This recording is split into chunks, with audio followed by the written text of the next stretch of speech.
বন্ধুরা, আপনাদের সকলেরই দূর থেকে দেখলে মনে হবে এটি কোনো একটি জাহাজ, কিন্তু এটা আসলে ছোট একটি শহর। বর্তমানে এই শহরটি জনশূন্য, যেন কোনো এক ভুতুড়ে শহর। কিন্তু এই শহরটির পরিস্থিতি আগে এমন ছিল না। একসময় এখানে ৫,০০০-এর বেশি মানুষ বসবাস করত। কেবল জাপানেরই নয়, বরং পৃথিবীর সবচেয়ে ঘনবসতিপূর্ণ দ্বীপ ছিল এটি। ভবনগুলোর ভিতরে আজও মানুষের ব্যবহার করা জিনিসপত্র পাওয়া যায়। এখানে স্কুল, হাসপাতাল, টাউন হল, সুইমিং পুল, দোকান, সিনেমা হল সহ সব কিছুই ছিল।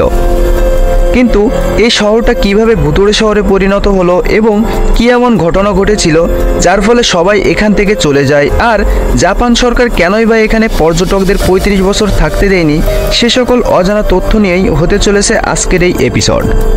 তো চলুন সে সকল সম্পর্কে জেনে আসি। বিশ্বের ৫০৫টি জনমানবহীন দ্বীপের অন্যতম একটি দ্বীপ হলো হাশিমা দ্বীপ। নাগাসাকি থেকে ১৫ কিলোমিটার দূরে জাপানের এই দ্বীপকে গানকানজিমা নামে ডাকা হয়, যার অর্থ হলো সামরিক বাহিনীর জাহাজ। একটা সময় জাপানের অর্থনীতিতে দারুণ ভূমিকা রেখেছিল এই দ্বীপটি। এখানে ছিল সমৃদ্ধ এক কয়লার খনি। ১৫০ বছরের ইতিহাসে হাশিমা দ্বীপের নিকটবর্তী সমুদ্রের তলদেশ থেকে ১.৫ লক্ষ টন কয়লা উত্তোলন করা হয়। আর এই বিশাল পরিমাণ কয়লা গোটা ভারতে ১ মাসের বিদ্যুৎ সরবরাহ করতে পারবে। ১৯তম শতাব্দীতে মিৎসুবিশি হাশিমা দ্বীপকে কিনে নেয়। সে সময় মিৎসুবিশির একটি জাহাজ কোম্পানি ছিল, যাদের উদ্দেশ্যই ছিল কয়লা উত্তোলন করা। শ্রমিকদের থাকার জন্য হাশিমাতে দালানকোঠা তৈরি করে মিৎসুবিশি, আর সাগরের ঢেউ থেকে দ্বীপকে বাঁচানোর জন্য এর চারপাশে বাধাই করা হয়। এ কারণেই এই দ্বীপকে জাহাজের মতোই দেখায়। ১৯১৬ সালেও এখানে ৩,০০০ শ্রমিক ছিল, যারা প্রতি বছর ১৫০ টন কয়লা উত্তোলন করত।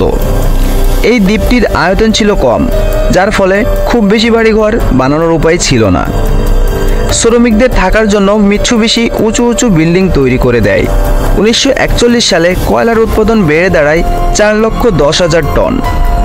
১৯৫৯ সালে মোট জনসংখ্যা ছিল ৫,২০০। তখন প্রতি একরে বাস করত ৩৩৫ জন লোক। সে সময় শ্রমিকরা অভিযোগ করত তখন একই রুমে ৩ জন শ্রমিককে থাকতে হতো, যেখানে ২ জনের থাকাটাই ছিল কষ্টকর।